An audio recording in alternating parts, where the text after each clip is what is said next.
그 아들이 사고로 세상을 떠나면서 굉장히 힘들어했고 또 많은 이들을 안타깝게 했었어요. 2003년 11월이었어요. 저도 그 뉴스가 생생하게 기억이 나는데 이렇게 경사진 언덕길에 주차돼 있던 차가 굴러 내려오면서 네, 이 박원숙 씨의 아드님을 덮쳐서 네, 사망한 사건이었죠.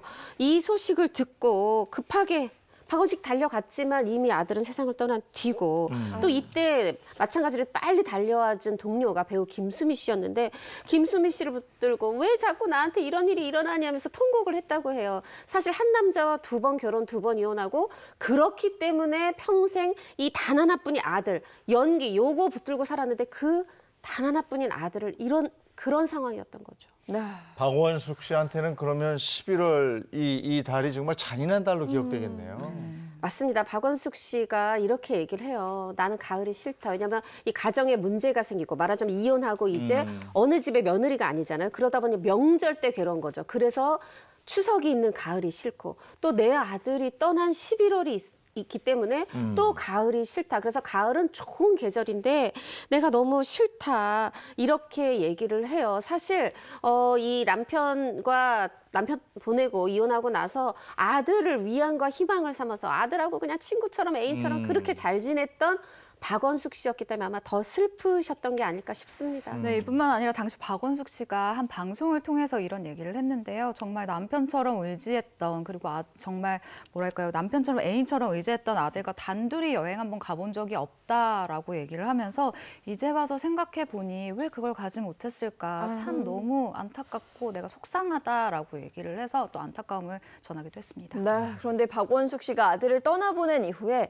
가면성 우울증을 앓았다고 하거든요. 이게 정확히 어떤 우울증인가요? 네, 제가 잠깐 설명을 드리면요. 이 가면성 우울증은 말 그대로 가면이라는 이야기를 좀 생각하시면 됩니다. 우울한 증상이 가면을 쓰고 있는 것처럼 겉으로 크게 드러나지 않는 그런 우울증을 가면성 우울증이라고 하는 거죠.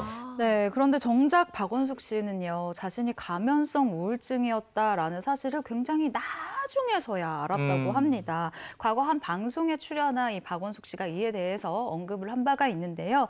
나는 몰랐다. 그냥 설문 다 체크하고 그랬더니 병원에서 그렇게 얘기를 했다. 그런데 나는 처음 들었을 때 아니, 뭐 또 그런 게 있어? 라고 했고 무슨 병인지는 전혀 몰랐는데 지나고 나니 나도 공황장애를 겪고 있었구나. 라고 회상을 했다고 합니다.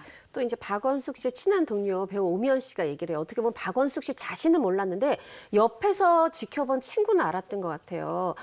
이 박원숙 씨가 남들 앞에서는 웃고 있지만 혼자 있을 때 힘들어하고 일할 때는 또 웃었지만 쉴 때라든가 특히 아들이 떠난 11월에는 굉장히 힘들어했다 이렇게 얘기를 하더라고요. 박원숙 씨 너무 슬프고 혹은 또 슬픔을 잊으려 일을 열심히 하고 이러면서 아픔을 아픔인 것도 모르고 어떻게 보면 웃음의 가면을 쓰고 가면 뒤에서는 울고 있었던 게 아닌가 싶습니다. 네. 아들 잃은 슬픔을 어떻게든 한번 극복해 보려고 보금자리도 남해로 옮기고 뭐 이렇게 된 건가요? 맞습니다. 이 불의의 교통사고로 아들을 떠나 보내고 뭔가 집에 이사를 계속했다고 그래요. 아들이 어떤 느껴지지 않는, 기억나지 않는 곳으로 가려고 했지만 그게 불가능한 일이죠. 그러다가 지인의 추천에 의해서 이 남해에 가게 됐는데 어쩜 지중해 한 마을에 온 것 같고 여기서라면 내가 어떤 평생 어차피 떠나지 않을 아픔이지만 조금은 잊지 않을까, 위로받지 않을까 생각하고 자리를 잡으셨다고 하네요. 네, 벌써 남해의 자리를 잡은 지도 10여 년이 훌쩍 지났다고 하는데요. 박원숙 씨에게 이 남해에서의 인생 삶 어떤 의미일까요? 네, 말씀해 주신 것처럼 남해에 자리 잡은 지 올해로 벌써 14년 차가 됐다고 합니다. 이 박원숙 씨에게 남해에서의 삶이란 이렇다고 하는데요. 하루하루 자연의 생기 속에서 생명의 신비함을 느끼면서 행복하게 지내고 있다라고 하면서요. 햇빛, 공기, 바람을 천천히 느낄 수 있는 여유가 있는 곳이라 참 좋다라고 이야기를 하기도 했습니다.